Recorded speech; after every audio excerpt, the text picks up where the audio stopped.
So here we are at the farm. Just going to give a quick rundown on what we got going. So here's the 5 cubic meter tanks, and we've made quite a few connections. We've got a temperature place where we can put a temperature sensor in here. Down here we have a sensor for level of the slurry as we put it in and drain it out. All the way at the bottom is a input for the pressurized gas to mix up the slurry. We do that several times a day. This is the input for hot water, and it's just a big coil of hot water pipe in there. And then it up on top, where you can see the white one, that's where the hot water comes out, and the black one is where the gas is harvested off the top of the digester. And of course the big inlet. This will be an inlet and an outlet. It'll work for both, for the slurry to pump in and then drain back out. So up on top of this metal frame, it's not done yet, but this is a metal stand where the Euro tanks, they call them here, the IBC tanks, the square cubic tanks, will go up on top of here. And then there'll be a walkway, a bit of a walkway sticking out here so we can service things up there. And the idea of having the Euro tanks up above is we pump into them first, and it works its way from one to the other. There's 5 of these Euro tanks. We just began cutting in. This is where the gas will come out. This is where the hot water will come out.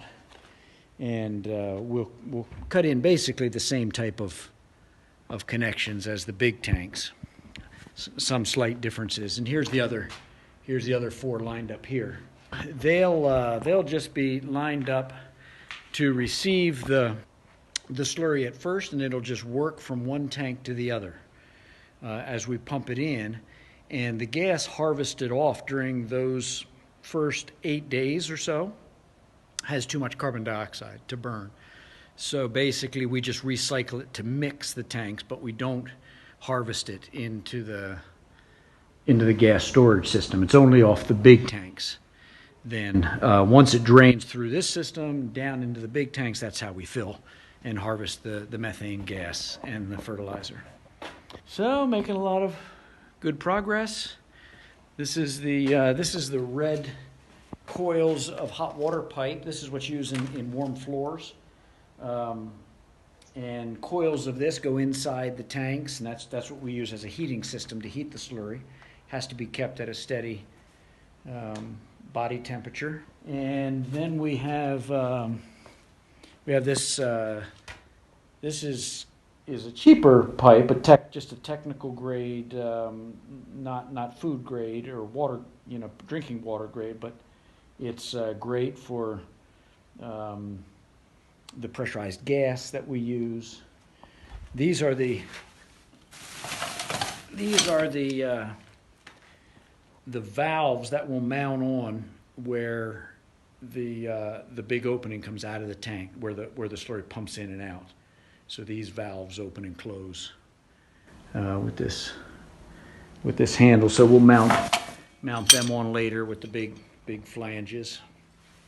So that's here's some pieces.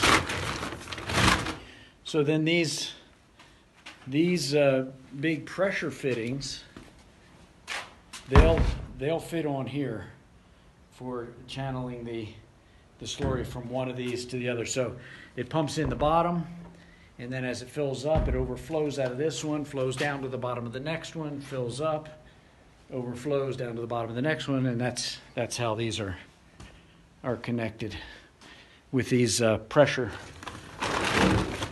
fittings. And we don't like to use them any more than we have to because they are expensive. But the advantage is when you have clogs and you're still you don't know if you've got everything super perfected, it gives you the opportunity of opening them up, unscrewing them and readjusting something. So that's the update for now. We have our friends doing their studies over here. Чё на занятия? Да. О, такие серьезные студенты. А что мы учим? Вот, математика, да? Ай, умные такие. Я учительница. Скажи имя. Аяна. Аяна. Айданик. Айданик. Алихан. Аришат. Ариэль. Ариет. Молодец.